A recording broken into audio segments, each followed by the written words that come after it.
lagi karena masuk ke dalam kerangka teori kan ya, ke kerangka pikirnya.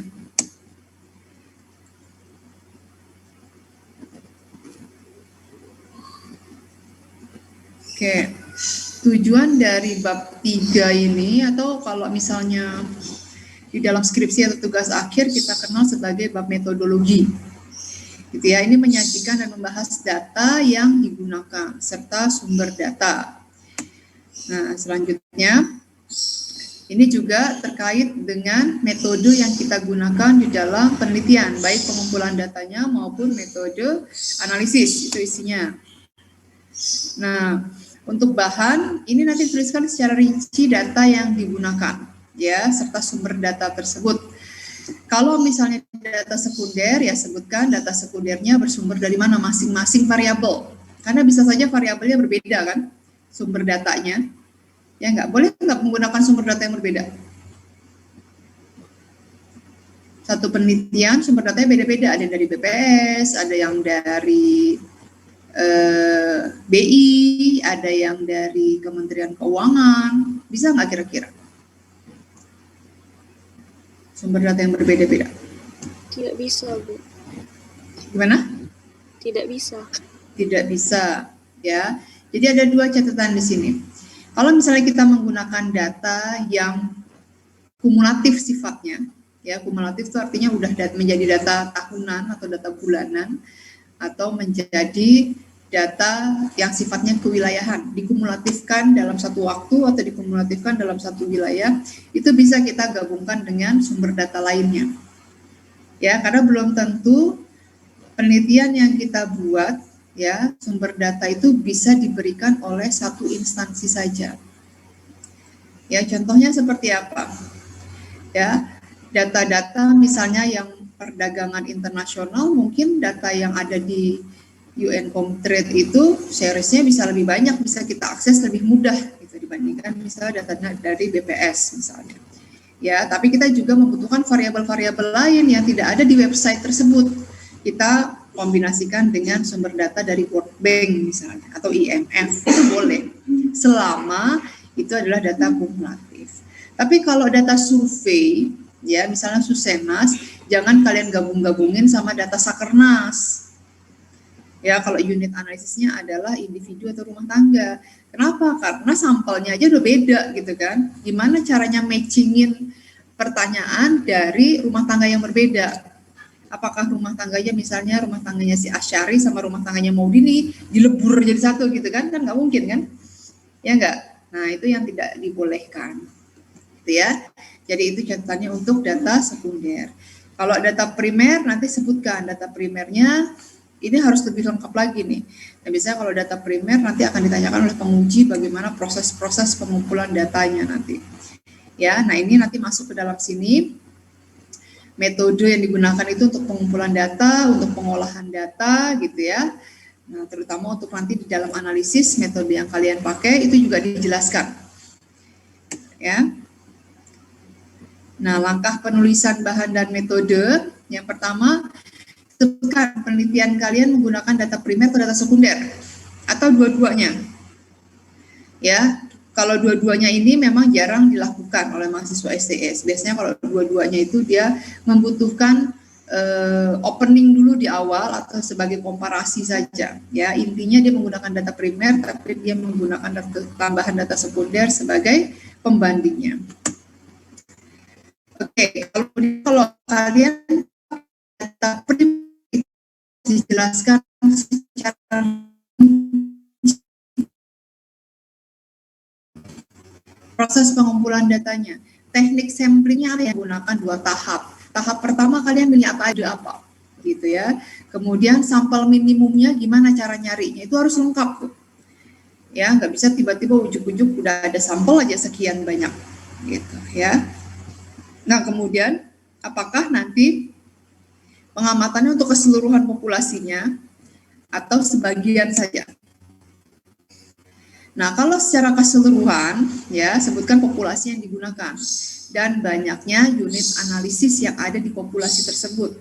Misalnya kalau kalian ingin menganalisis mahasiswa STS, semuanya berarti jangan, atau atau mahasiswa khusus D3, berarti kalian mencacah semua yang tingkat 1, 2, dan 3 untuk D3. Ya, itu cakupannya udah populasi tuh.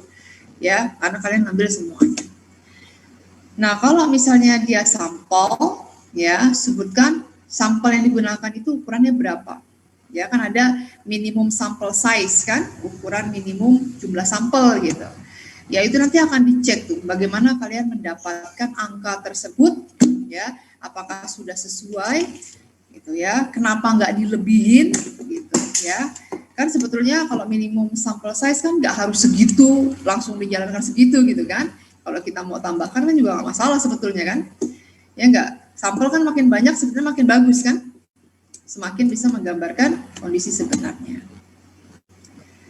Nah, kalau misalnya pendekatan sebagian tadi sudah sebutkan bagaimana sebuah sampel dengan ukuran tertentu tersebut diperoleh. Kalian pakainya apa? Pakainya minimum sampel atau minimum varians. Nah, itu dua metode itu juga harus dicakup.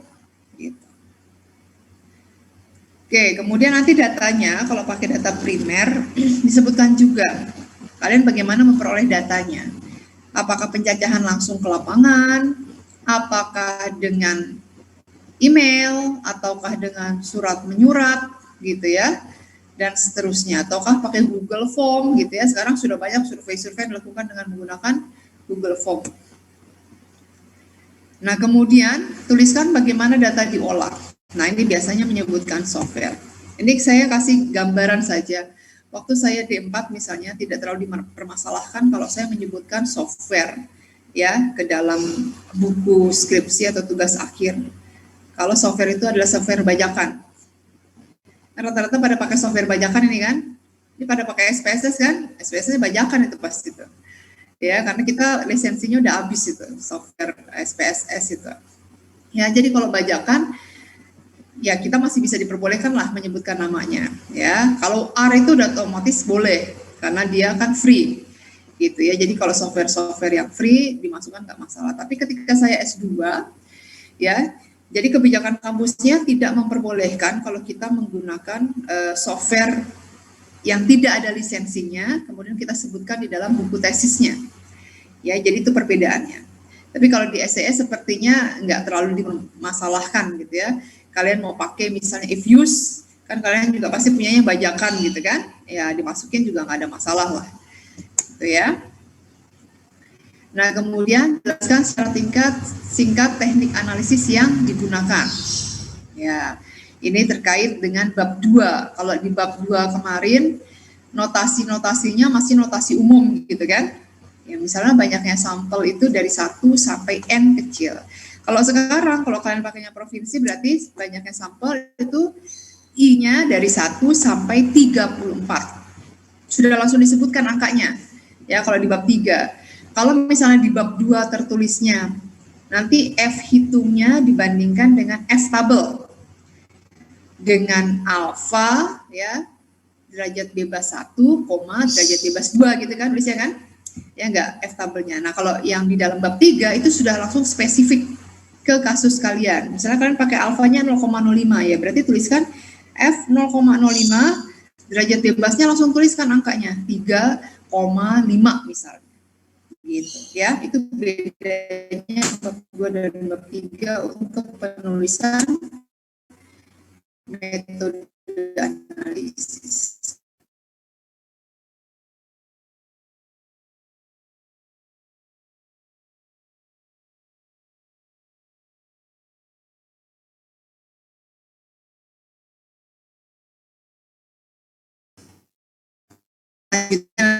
Silakan buat tiganya.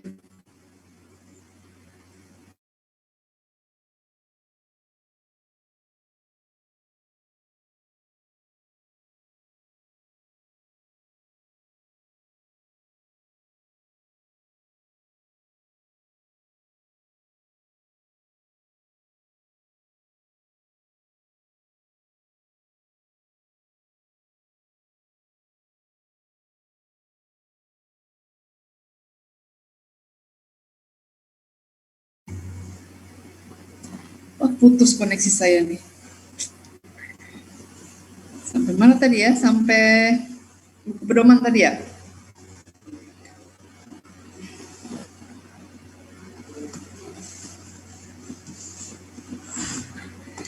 Oke, jadi ini bab 3 itu isinya ya, ada yang 3.1, ini ruang lingkup penelitian atau cakupannya. Yang kemarin kita bahas itu posisinya ada di sini sekarang. Ruang lingkup penelitiannya. Nah, ini memuat variabel penelitiannya itu apa gitu kan? Tempatnya di mana, waktunya kapan gitu ya. Kemudian periodenya tahun berapa sampai tahun berapa. Yaitu ruang lingkupannya. Nah, kemudian kalau misalkan pakai Susenas ya dijelaskan. Saya menggunakan Susenas tahun 2019. Nah, jangan lupa Susenas itu keluarnya 2 kali. Ya, ada Susenas Maret dan Susenas apa? September, Bu. September ya. Harus hafal nih kalian, ntar lagi mau tugas akhir nggak tahu Susenasnya keluarnya kapan nih. Ya, Maret dengan September. Nah, nanti perhatikan. Ini kadang-kadang mahasiswa suka salah tidak memperhatikan metadatanya. Ya. Jadi, karakteristik antara Susenas yang Maret dengan September itu berbeda dari sisi jumlah sampel. Ya, karena tujuan estimasinya berbeda. Yang satu untuk level provinsi, yang satu untuk level kabupaten kota. Gitu. Jadi nanti kalau kalian mengestimasinya sampai level kabupaten kota, ya, gunakan Susenas yang bersesuaian gitu. Ini kadang-kadang mahasiswa tidak aware, dia baru sadar ketika ditanya oleh penguji pada saat sidang. Ini kamu estimasinya sampai tingkat apa?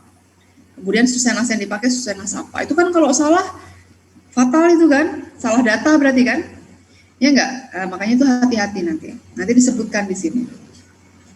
Nah, selanjutnya 3.2 ini metode pengumpulan data. Ya. Nah, ini tadi sumber datanya mana nih? Kalau data sekunder berarti misalnya ada beberapa variabel, masing-masing variabel itu disebutkan sumber datanya dari mana. Dan satuannya juga perlu disebutkan juga di situ. Gitu ya. Nah, kalau data primer ya, kalau data primer kalian harus bisa menjelaskan di situ bagaimana tahapan pengambilan sampelnya. Gitu ya. Kemudian uji validitas, reliabilitas juga ada di sini. Gitu ya. Jadi detail. Kalau data primer itu komponen di sini banyak sekali nih, karena harus tertulis secara lengkap, ya. Tapi kalau data sekunder gimana? Kalau data sekunder misalnya bersumber dari Susenas, gitu ya, ya nggak perlu kalian masukin semua yang ada di buku pedoman. Ya, secara ringkas saja Susenas itu tahapan pemilihannya, tahap 1 apa, tahap 2 apa, gitu ya. Tidak perlu detail satu buku pedoman Susenas kalian kopas, gitu ya. Tapi kalau data primer itu harus selengkap mungkin. Ya, termasuk dari sisi bagaimana kalian menguji kuesionernya ini bisa valid dan reliable. Ya. Nah, kemudian yang 3.3 ini adalah analisisnya. Analisis ini deskriptif dan inferensia. Nah, kemudian nanti di sini di bab 3, kalau di bab 2 kemarin kan ada gambar kerangka pikir kan ya. Hubungan antara satu variabel dengan variabel lain. Kalau di bab 3 ini bagian belakangnya itu ada gambar juga. Gambar tahapan proses bagaimana kalian melakukan penelitian. Ya, jadi misalnya kalau kalian ingin menggunakan data panel ya, kalian punya data, selanjutnya dilakukan apa dulu? Uji A, kalau tolak H0 nanti kalian pakainya apa? Gitu ya. Kalau misalnya dia tolak H0 nanti dia larinya ke uji apa lagi. Sampai terakhir ketemu kalau hasilnya seperti ini pakai fixed effect, kalau hasilnya seperti ini pakai random effect, kalau hasilnya seperti ini pakai common effect. Jadi itu struktur yang akan memandu kalian pada saat mengerjakan bab 4 nanti. Gitu ya. Nah, saya berikan contoh ini dari skripsinya mahasiswa saya ini. Ya, ini D4 ini ya, tapi mirip-mirip sebetulnya. Jadi ruang lingkup penelitian seperti ini. Ya, ruang lingkupnya dia ingin melakukan analisis intervensi ya, menggunakan data time series ya, datanya adalah data bulanan dengan periode dari Januari 2006 sampai Desember 2018. Variabel yang digunakan adalah variabel ekspor. Komoditasnya disebutkan. Komoditas ekspor dari mana ke mana gitu kan? Apakah ke seluruh dunia atau kemana? Ya, kalau ini dari Indonesia ke Amerika Serikat saja, gitu ya. Nah, selanjutnya ini digunakan sebagai variabel dependen. Nah, kalau analisis intervensi dia tidak ada variabel X-nya, ya. Tapi variabel dependen itu nanti akan dipotong-potong, ya, karena nanti dia seolah-olah kalau di regresi linear dia seperti dummy variabel, tapi kalau di sini dia bisa dihitung angkanya. Ya, ada kebijakan namanya kebijakan trade remedy. Ya, trade remedy itu kalau misalnya kita ekspor kertas ke Amerika, ya, Amerika merasa harganya Indonesia itu terlalu murah, gitu ya, terlalu murah sehingga menjatuhkan harga yang ada di Amerika sendiri. Paham ya? Jadi saya mengekspor, Indonesia mengekspor ke Amerika, tapi buat Amerika itu Indonesia itu terlalu murah. Harusnya kan Amerika seneng kan?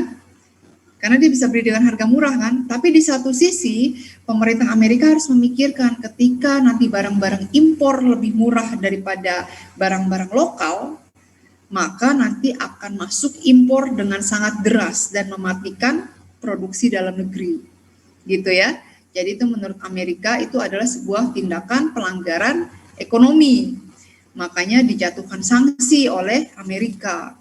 Ya, karena dianggap harga Indonesia itu rendah karena pemerintah Indonesia memberikan subsidi kepada eksportirnya Indonesia. Ya, jadi pemerintah Indonesia ini ngasih subsidi. Jadi perusahaan dari Indonesia ini bisa menjual dengan harga yang murah gitu kan. Nah, itu makanya itu namanya terjadi bukan perang dagang ya. Kalau perang dagang itu yang seperti yang terjadi pada Amerika dan China.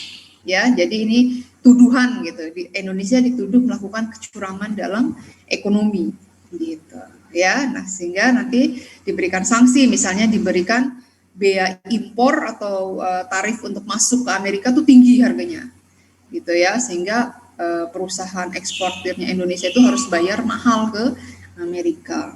Gitu ya. Jadi ingin meneliti ada nggak sih pengaruh pengenaan trade remedy itu terhadap ekspornya kita, gitu. Itu ruang lingkupnya tadi, cakupannya negara mana ke negara mana, bulannya, tahunnya, bentuk datanya bulanan atau tahunan dan seterusnya. Nah, ini metode pengumpulan data. Karena dia menggunakan data sekunder, dia cukup menuliskan ini aja. Ya, jadi datanya dia hanya menggunakan data bulanan. Ya, dari satuannya kilogram. Nah, kemudian di sini metode analisisnya dia memasukkan SAS. Ya, tadi yang saya bilang masih terlalu free kalau di SAS, boleh dimasukin boleh enggak. Gitu ya. Nah, kemudian analisis deskriptif dijelaskan ya. Ini analisis inferensianya. Ini modeling-modelingnya dia masukkan ke dalam sini. Ya, kalau ini nggak bisa diubah strukturnya nih. Ya, karena nanti tergantung dari banyaknya intervensi yang masuk. Ya, dan seterusnya. Nah, kemudian ini gambar yang saya maksud tadi. Ini adalah chartnya. Ya, alur pengerjaannya. Jadi, di sini akan jelas nih, pembaca ini akan jelas peneliti ini melakukan apa pada datanya. Jadi di sini diberikan keterangan sama dia, datanya itu dikelompokkan dulu. Ya, jadi ada data sekian panjang ya.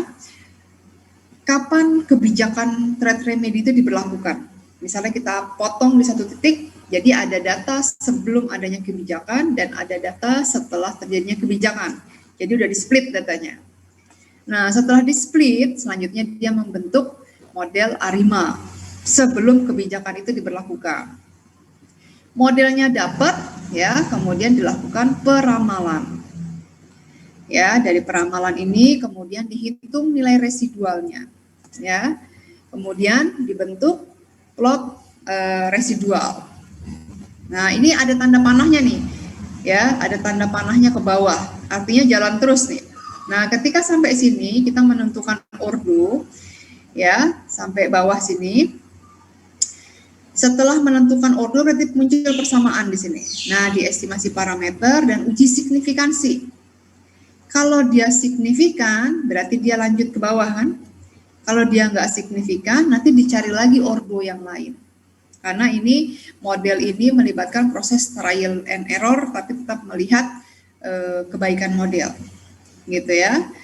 Jadi balik lagi ke atas nih. Nah, setelah ini signifikan, ya, Nah, baru kita lanjut uji diagnostik. Error berdistribusi normal, ada white noise, biasanya istilah ini istilah anak-anak ekonomi nih. Ya, kalau iya berarti dia selesai, model inilah yang akan kita pilih. Tapi kalau enggak, kita balik lagi. Tapi baliknya laginya harus ke tahap yang mana harus jelas panahnya. Gitu ya. Jadi ini adalah chartnya. Ya, diagram pembentukan model ARIMA intervensi. Jelas sampai sini? Ya, jadi bab 3 komponennya itu tadi. Oke, ada pertanyaan nggak? Bu, boleh minta jelasin nggak, Bu? Yang anu tuh, Bu. Yang Ibu jelasin yang nggak boleh campur-campur sumber datanya, Bu. Maaf, Bu, saya kurang paham di situ, Bu. Makasih, Oh Bu. ya, kalau misalnya, sebentar, saya ada contoh yang gabungan nggak?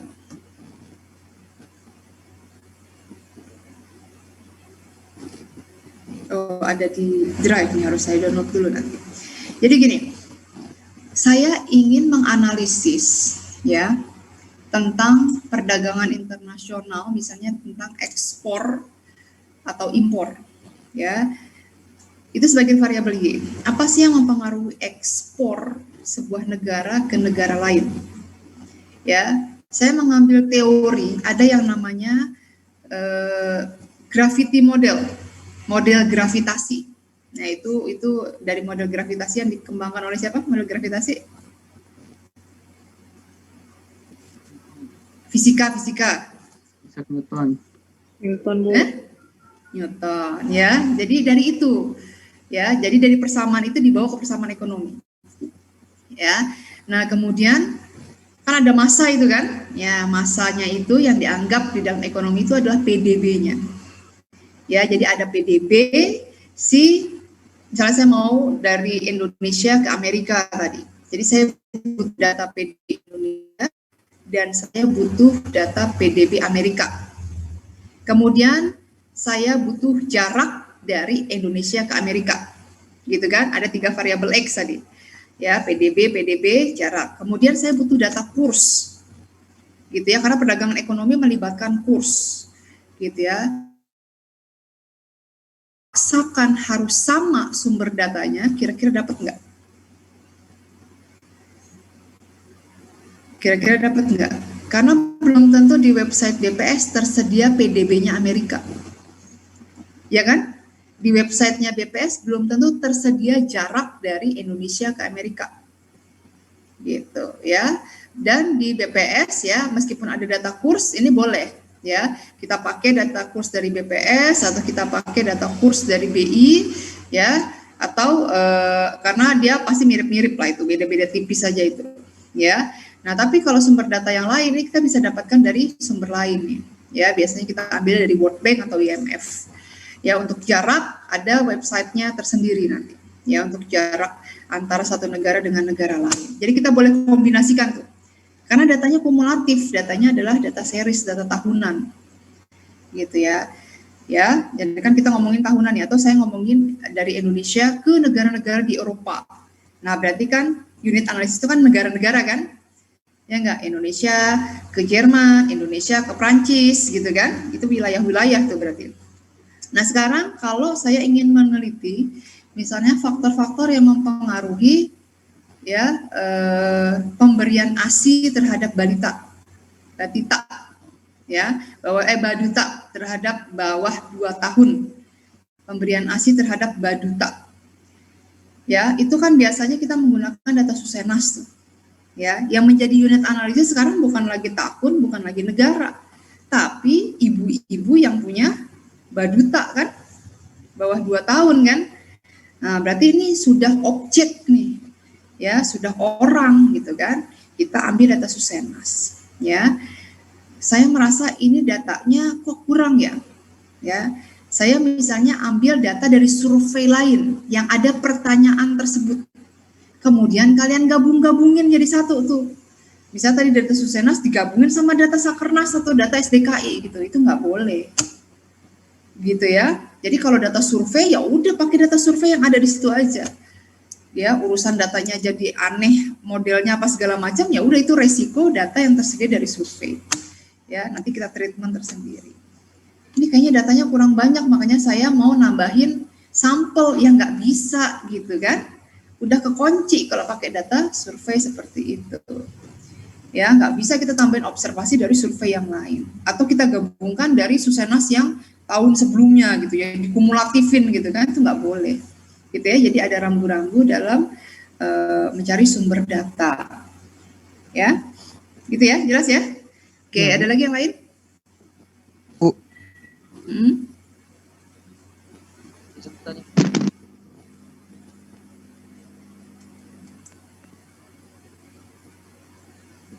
Siapa tadi? Yes. Ya, oke, guru. Masuk Bu suara. Ya, Oh, ya.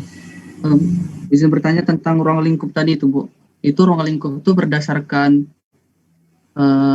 kemauan peneliti atau berdasarkan datanya gitu. Misalnya kayak kami ini pengennya itu kebutuhan penelitinya ini misalnya transportasinya cakupannya transportasi darat, air, udara. Tapi datanya itu yang tersedia misalnya datanya itu adalah data untuk transportasi dengan jumlah pengunjung lebih dari sekian gitu. Nah itu yang kita tulis di ruang lingkup ini adalah cakupan berdasarkan yang kita mau atau cakupan dari datanya gitu. Terima kasih Bu. ruang lingkup yang dimaksud di sini adalah barang yang mau kita eksekusi. Gitu ya. Jadi barang yang mau kita eksekusi itu menjadi ruang lingkup penelitian kita. Gitu ya. Jadi kalau tadi kan masih cakupannya luas tuh, itu kan tidak kita lakukan. Kalau tidak kita lakukan jangan dimasukkan. Ya. Misalnya kalau kalian ingin menggunakan data Susenas tapi hanya mengambil beberapa komponen saja. Ya, misalnya saya menggunakan data Susenas tahun 2019 ya dengan periode penjajahan di bulan Maret misalnya, saya mengambil dari blok sekian, rincian sekian. Ya, itu juga masuk ke dalam ruang lingkup. Jadi kita spesifik ke kuesioner atau ke rincian mana yang mau kita pakai, kita libatkan di dalam penelitian. Gitu ya, jadi harus straightforward. Ini di bab 3 ini persiapan sesuatu yang mau kita bawa ke bab 4. Gitu. Jadi bukan lagi berandai-andai, bukan lagi skalanya meluas, tapi ini nih barangnya nih yang mau saya olah dan saya analisis di bab 4. Gitu ya. Oke, makasih Bu. Oke, ada lagi yang lain? Oke, kalau nggak ada, mau dipilih satu kelompok.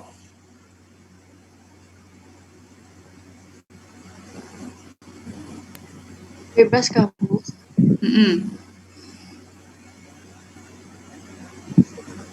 Lima udah belum ya? Ya, 5. Kan bebas, udah boleh enggak kemarin kan? Ya, itu kan tergantung wangsit dia dapatnya keluarnya ke berapa tuh di kepala. Ya, silahkan kelompok 5 presentasi yang untuk bab 2-nya lagi nih berarti ya.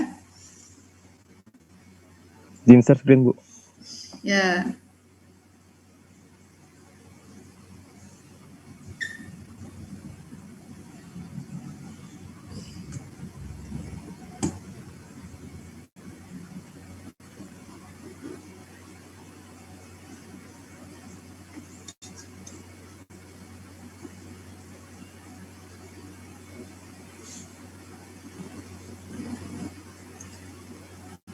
Oke. Sudah terlihat Bu. Bawah.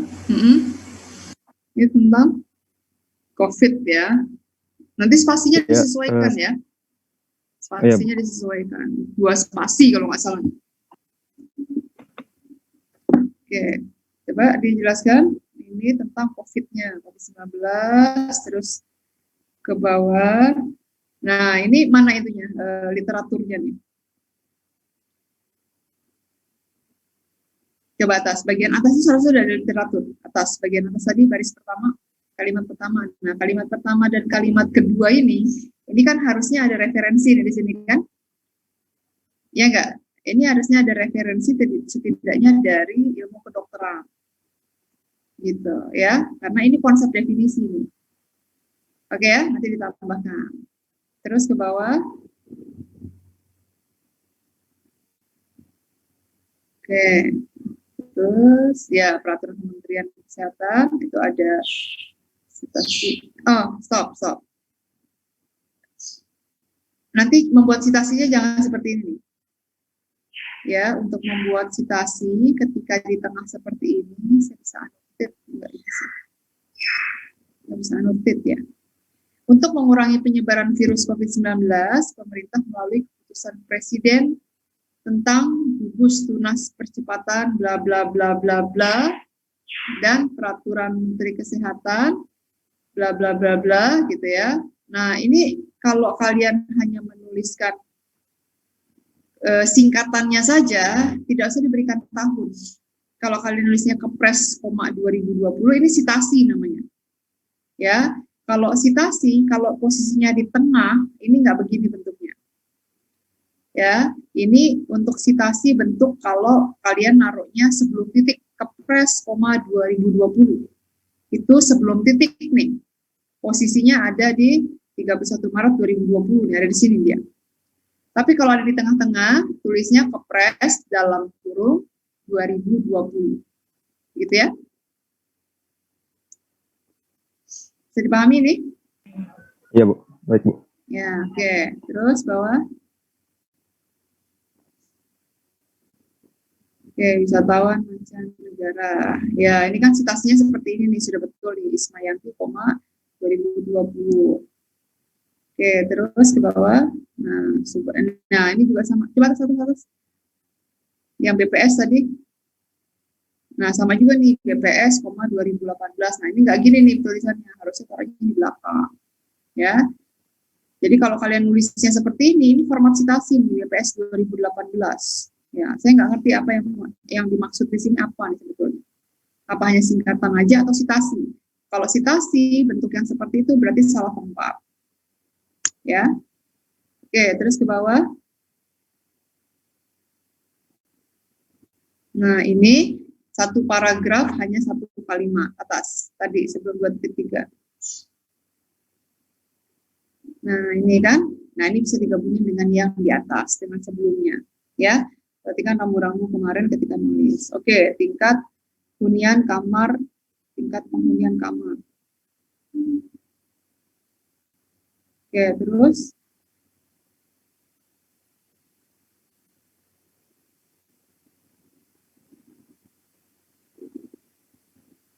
pariwisata, terus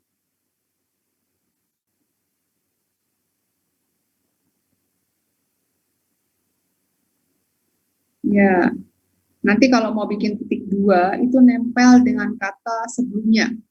Terdiri dari, habis dari itu jangan pakai spasi. Dari langsung titik 2. Itu yang betul penulisannya. Ya, yang PAD itu, yang di bagian PAD, itu kan ada yang terdiri dari. Nah, kalau itu jangan dikasih spasi tuh, titik 2-nya. Gitu, ya. Oke, terus ke bawah. Nah, stop dulu, stop. Tadi kan sudah dijelaskan bahwa PAD itu sudah disingkat tuh di atas. Makanya nanti di dalam kalimat ini jangan disebutkan lagi pendapatan asli daerah, tapi langsung PAD, ya. Oke, baik, Bu. Ya, terus ke bawah. Oke. Regresi linear berganda.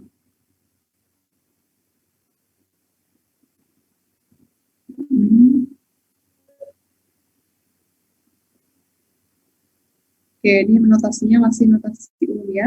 Ini hati-hati N-nya konsisten nanti pakai N besar atau N kecil. Ya, makanya ketika kalian menuliskan bab 2 tentang metode, itu harusnya textbook. Lihat buku panduannya. Buku netter, kalau pakai netter, kalau pakai Gujarati, ya pakai Gujarati. Itu ya, supaya nanti notasinya nggak salah. Terus bawah.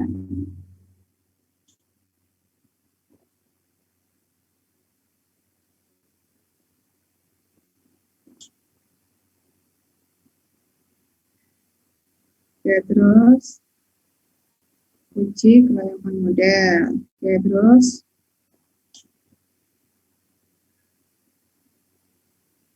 ya, ini masih P-1 per N-P. Nanti ketika di bab 3, ini udah diubah nih. P-1 itu berapa nilainya? Ya, N min P ini berapa nilainya. Oke, terus bawah.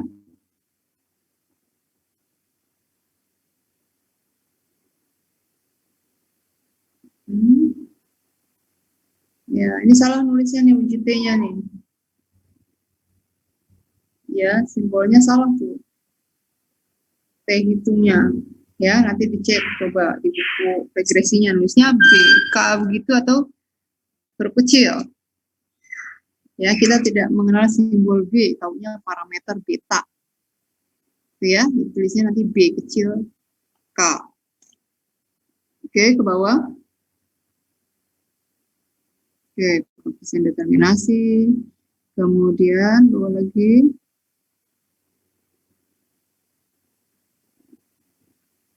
Ya, asumsi klasik.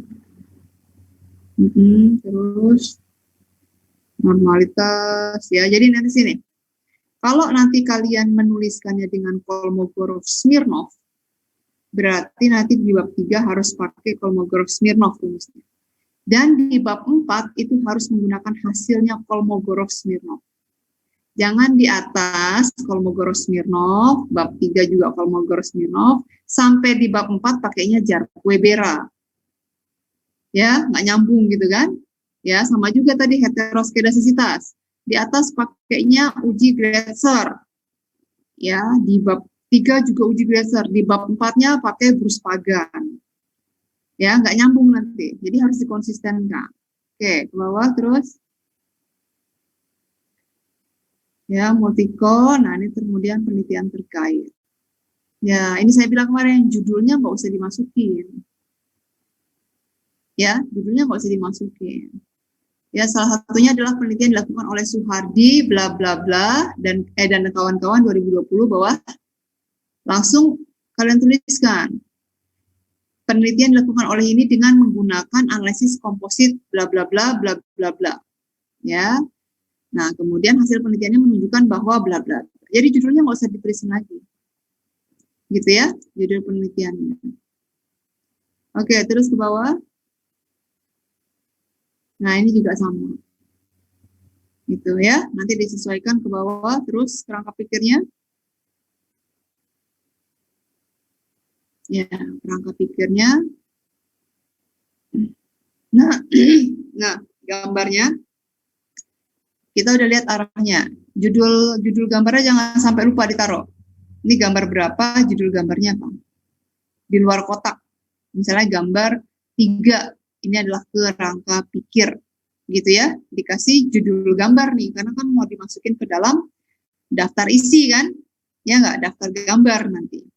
Nah kemudian untuk narasinya, ya nggak usah dimasukkan dalam karya tulis ini, ya langsung saja dituliskan bahwa pandemi COVID-19, jumlah kunjungan wisatawan dan TPK, ya analisis regresinya jangan dipakai, jangan disebutkan, ya.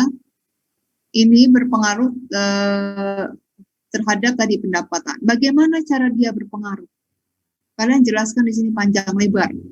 Ya, jangan seperti ini aja gitu ya. Bagaimana pandemi COVID-19 itu mempengaruhi pendapatan sektor pariwisata Provinsi Bali. Kalian jelaskan bahwa pandemi COVID ini menyebabkan kemungkinan wisatawan itu untuk turun. Ya, Bali sebagai salah satu provinsi dengan objek wisata yang cukup banyak diminati, ya itu terindikasikan pendapatannya akan turun saat pandemi COVID. Jadi kalian cerita gitu, ya diceritakan. Jadi gambar ini diceritakan, ya jangan langsung straightforward begini.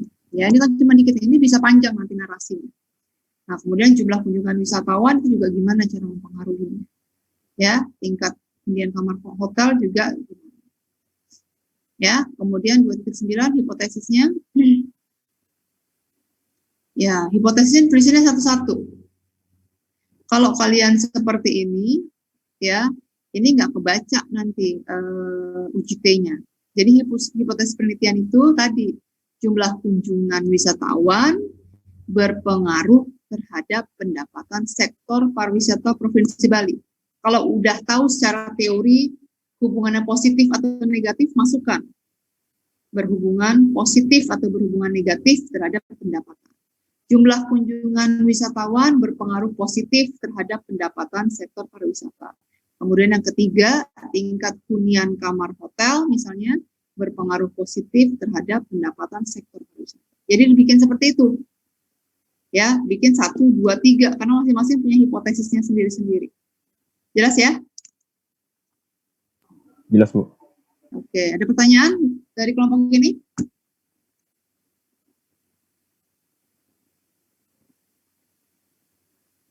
Ada pertanyaan enggak?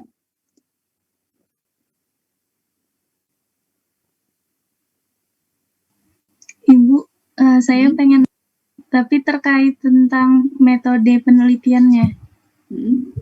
Kan kalau buat yang pandemi jumlah kunjungan wisatawan sama tingkat penghunian kamar, kami niatnya ngambil bulanan. Terus kalau pendapatan tahunan itu gimana, Bu? Pendapatan, ya nggak cocok berarti kan? Ya enggak? Kalau pendapatan kebanyakan data tahunan gitu. Iya, nah itu makanya tadi ketika sebelum memulai penelitian, datanya harus di-matchingin. Ya, kalau datanya bulanan, semuanya bulanan. Kalau datanya harian, semua harian. Kalau datanya tahunan, semua tahunan. Gitu. Ya. Nah, itu nanti dicocokin tuh, ya. Yang jelas gini, kita tidak bisa melakukan intervensi data, misalnya data tahunan, terus kita ubah atau kita interpolasi menjadi data bulanan. Jangan langsung dibagi 12 gitu kan. Kan sama semua akhirnya datanya kan. Nah, itu tidak diperkenankan di dalam statistik. Gitu ya. Coba nanti browsing di website-nya. Kan harusnya ada dokumentasinya gitu. Nggak mungkin keluar data tahunan kalau nggak punya pengeluaran bulanan kan. Logikanya gitu kan. Ya, nanti coba cek dulu. Ya, dicek dulu ke website daerahnya masing-masing. Oke ya. Ada lagi yang lain? Bu, izin bertanya, Bu. Tapi saya dari kelompok lain, Bu. Boleh kan, Bu? Boleh. Bu, tadi Ibu kan bilang kalau di yang kerangka pikir itu kita jelasin bagaimana variabel X-nya memengaruhi Y-nya. Berarti kita tulis juga ya gitu, Bu? Menurut teori ini, menurut teori itu gitu, Bu? Bukan. Nggak gitu caranya. Coba di close dulu. Saya kasih contoh nih. Di close dulu coba Rizky. Ya.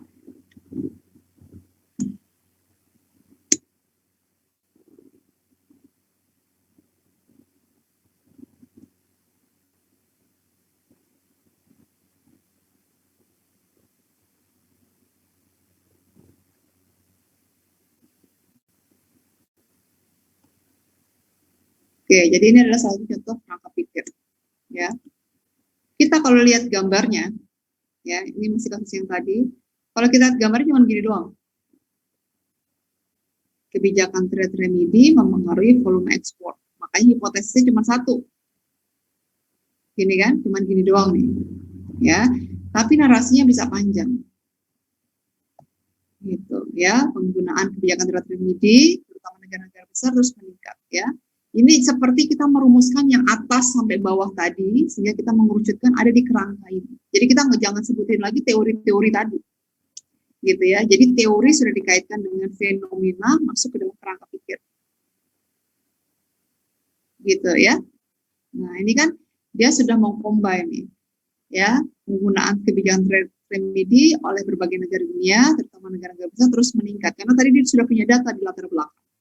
Ya, nah peningkatan ini ditujukan untuk melindungi negaranya dari si kebanjiran impor tadi. Kalau harga barang impor murah kan kita diserbu barang-barang Cina nih guys sekarang kan. Barang Cina kan murah kan. Makanya barang Cina itu membanjiri pasar Indonesia. Nah, kemudian akibatnya nanti banyak negara yang merasa dirugikan. Ya, jadi itu alurnya dulu. Alurnya bagaimana si kerangka pikir ini bisa menjelaskan bagaimana hubungan antara trade remedy ini sama si ekspor tadi. Nah, yang paling banyak tadi adalah komoditas kertas, gitu ya, karena dianggap produk kertas Indonesia itu lebih murah, ya, sehingga mengganggu dan menghambat perekonomian ini.